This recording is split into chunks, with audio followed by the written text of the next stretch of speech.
If you're looking for strategic and actionable business advice, then you've come to the right place. Each week, we provide you with valuable information that will help you grow your practice profitably. Hi, I'm Debra. And I'm Sabrina, and welcome to Chiropractic Purpose to Profits. We will be your guides to creating a profitable practice and abundant lifestyle. Whether you're just starting out or have been in practice for years, we've got something for everyone. So make sure to subscribe and turn on the notifications so you never miss an episode.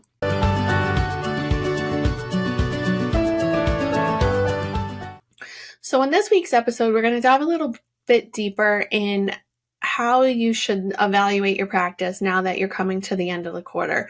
What should you look at, and where should you start? So one of the great places that we always recommend people to start with is returning to your SMART goals. Oftentimes we start January with these high expectations of what we're going to do this year and these visions of our practice, and they may be your ideal practice, but we want to connect back to that to make sure that we're taking the steps that we want to get where we want to go.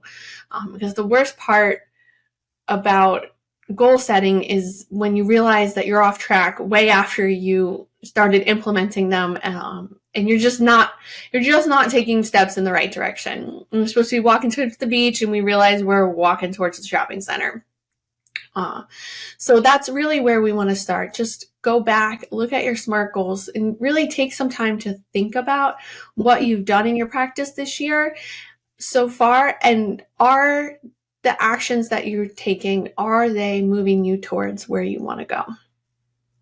Yeah, that's like a key thing, because I think if you have your goals in front of you and you pay attention to them, every decision you make should be based on you achieving that goal. If so many times we've talked to docs, and they said to us, excuse me, sorry about that, losing my voice here. We've spoken to docs, and they said that they just didn't have the hours. They had too many demands on them right now, but they had this desire to build this big practice.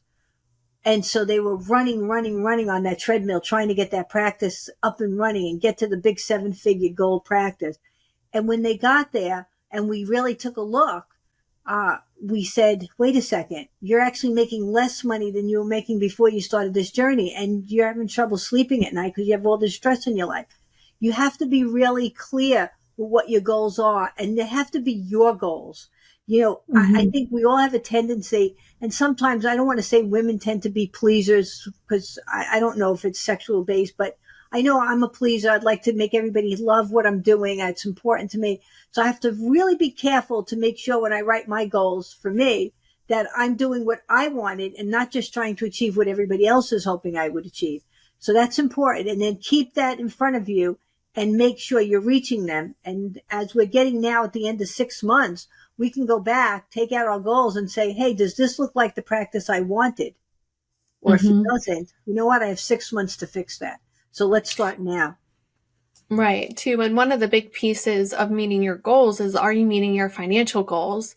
And especially now in times of rapid change in prices, it's really hard to keep track of everything and make sure that you're still reaching that profitability goal that you want.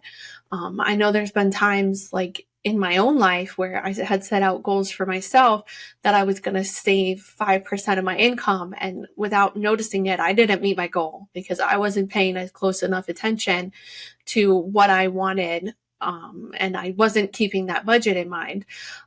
So I think that's one of the reasons why Profit First is really helpful, is because it keeps your financial goals easily digestible and right in front of your face. So if you wanted to get to the point where you're working to reduce your OPEX, say by 5%, and like we said in previous videos, this doesn't have to be necessarily a 100% cutting expenses. You could have been more innovative. You could also have increased your revenue by bringing in more new patients and retaining more of your patients, and thus reducing your operating expense.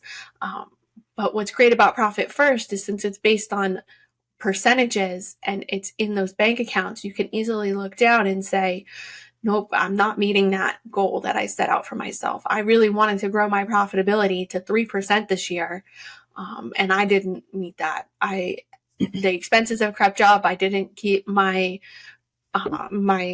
revenue with pace with the expenses increasing. And I have to reevaluate the steps that I'm taking in order to reach my goals.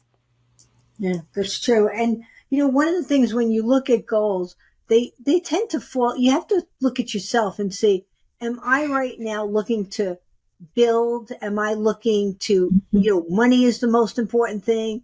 Maybe time is critical for you.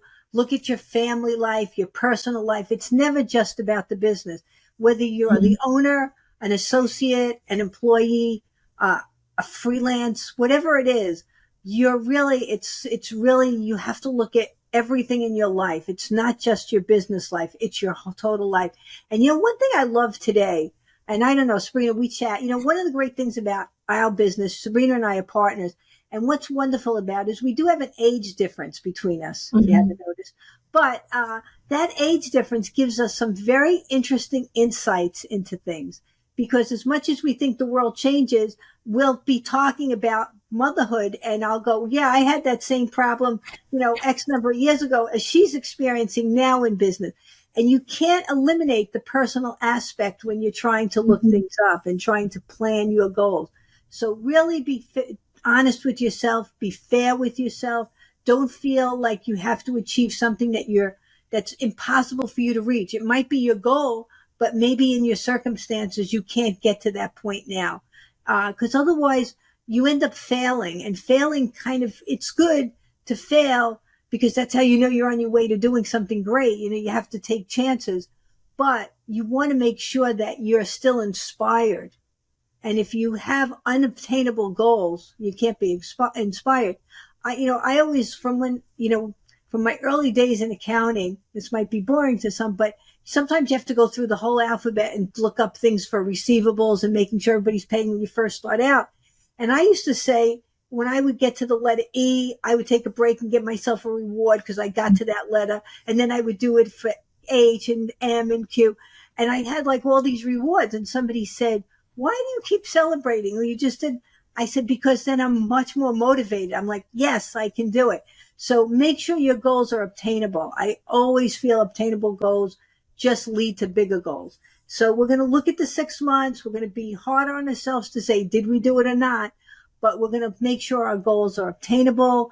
And one of the things about Profit First, which you never want to forget, is remember when you have that profit account, now is a little time where you get a little reward. So, you can take some of the money out of the company that is your benefit for being an owner. And that's waiting for you there. So that's the fun part. But we're going to go through the whole entire process now. As Sabrina said, look at your bank accounts. It's so easy. Even if you're behind in your QuickBooks, even if you don't like QuickBooks, your bank accounts are easy. Look at those numbers. See if they're trending the way you expect.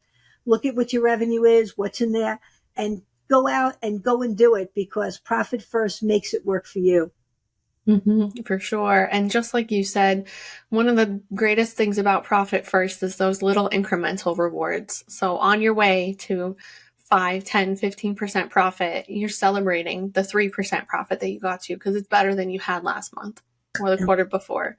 So always remember to celebrate the little wins. So thanks again for joining us on another great episode. If you want to grab a copy of our book, it's available now on Amazon, and I'll go through all the details of implementing the process, as well as diving into what you should be doing to evaluate your business on a quarterly basis. So thanks again for another great episode, and we'll see you again next.